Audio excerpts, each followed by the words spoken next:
तो आज हम बात करेंगे स्टॉक्स की जिनमें काफ़ी भारी गिरावट हो रही है। टाटा मोटर्स का एग्जांपल लेंगे। टाटा मोटर्स को दिखाने का और कोई पर्पस नहीं है। ऐसा नहीं है कि टाटा मोटर्स को हम कह रहे हैं कि ये बिल्कुल बेकार स्टॉक है, लेकिन हाँ, ये ज़रूरत से ज़्यादा अभी गिर गया है। तो इसकी अगर आप हिस्ट्री आप देखेंगे तो ये पाएंगे कि पिछले 10 साल में 2015 से लेके 2021 तक रफली 6 साल तो ये एक तरीके का डाउन ट्रेंड में ही था, और इसमें कोई न्यूज़, इसमें फेवरेबल न्यूज़ इसकी तरफ से कोई आ नहीं रही थी। और ये 2021 के बाद इसमें बढ़त आनी शुरू हुई, जिसमें हायर हाई हायर लो और इस तरीके का ट्रेंडिंग पैटर्न एक बनना शुरू हुआ, जो इस स्टॉक को 100 और 200 रुपए से लेके 12 11 1200 तक ले गया। और फिर वहाँ से बिल्कुल ये गिरावट होते होते 40 45% की ड्रॉप इसमें आ चुकी है। तो यहाँ पर ये स्टॉक न्यूज़ में था जब बढ़ रहा था, जब ये स्टॉक गिर रहा था तब बिल्कुल न्यूज़ में नहीं था। तो आपको सारा टाइम उसमें इन्वेस्टेड रहने की ज़रूरत नहीं है, क्योंकि जैसे सपोज़ आपने 2015 में अगर ये स्टॉक लिया था, तो 10 साल बाद भी कोई ऐसा ख़ास गेन नज़र नहीं आ रहा है। डिविडेंड वगैरह मिला लेंगे, टाटा मोटर में तो शायद डिविडेंड भी नहीं है। तो कोई ख़ास गेन नहीं है, जबकि इस ऑटो सेक्टर ने इससे बहुत बेटर परफ़ॉर्म किया है। लेकिन कुछ ऐसा नैरेटिव दिमाग में बैठा दिया जाता है कि भाई टाटा मोटर तो टाटा टाटा की कंपनी है, इसमें गलत कैसे हो सकता है कुछ भी। इस तरीके की जो आप इमोशनल एक कनेक्ट ब्रांड्स का बनता है कि भाई टाटा मोटर कैसे गलती कर सकता है कोई। टाटा मोटर तो लीडरशिप है ईवी में और इसमें, और जेएलआर खरीद लिया उसने जाके। लेकिन at the end of the day आपको ये देखना है कि ये मेरे को कमा के क्या दे रहा है।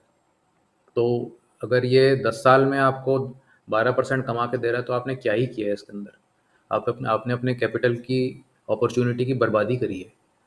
अब ये पॉसिबल था उसमें कि जब ये गिर रहा था आप इससे बाहर रहते, किसी और स्टॉक में रहते, और जब ये बढ़ना शुरू हुआ तब आप कुछ समय के लिए 2 3 4 साल के लिए इसमें अंदर आते। जब ये गिरना शुरू हुआ तो इससे निकल जाते। ये समझदारी का गेम होता कि पिछले 10 साल में मैं सिर्फ 3 या 4 साल के लिए टाटा मोटर में आया जब ये बढ़ रहा था, और बाकी टाइम मैंने अपना पैसा किसी और स्टॉक में लगाया जो बढ़ रहे थे। और अब जब ये इतनी ज़ोर के गिर रहा है तो मैं इसमें नहीं रहना चाहूँगा, और मैं किसी और स्टॉक में जाऊँगा जहाँ पर कम से कम इतनी गिरावट तो नहीं हो रही है, या मैं कैश में बैठ जाऊँगा। तो ये बहुत ज़रूरी है इस तरीके से अपनी प्लानिंग को बिठाना, क्योंकि कुछ लोग, जैसे कुछ लोग यहाँ पर आए होंगे, उनका अभी भी बहुत अच्छी रिटर्न आ रही है उनको, लेकिन उन लोगों को ये देखना है कि यहाँ पर जो उन्होंने खरीदा, क्या उन्होंने कोई स्टडी की बेसिस पे खरीदा, तुक्के से खरीद लिया, या एक तरह से कुछ, मतलब कुछ भविष्यवाणी किसी ने कर दी उनके कान में तो इसलिए उन्होंने खरीद लिया। क्या वो रिपीट कर सकते हैं ये प्रोसेस? क्या अगली बार जब कोई स्टॉक ऐसा बॉटम बना रहा होगा वो खरीद पाएंगे या नहीं खरीद पाएंगे? अगर वो कर पाएंगे, जो भी उनका मेथड रहा है, फिर तो बहुत बढ़िया है, फिर कोई दिक्कत नहीं है। लेकिन अगर आप दसियों साल किसी स्टॉक को लिए बैठे रहेंगे जिसमें कि कोई नेट नेट परफॉर्मेंस आपको नहीं नज़र आ रही है, आप अपने कैपिटल की बुरी तरह से, एक जिसे कहते हैं ना कि उसको मिसयूज़ कर रहे हैं।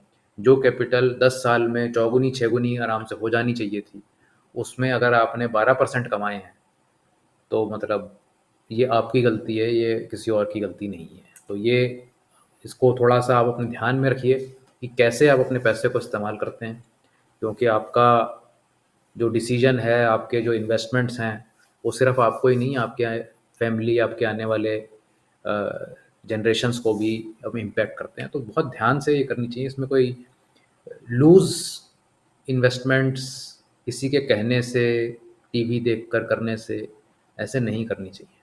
तो आपको ये कंटेंट कैसा लगा बताएँ, और अगले वीडियो में मिलते हैं। Thank you.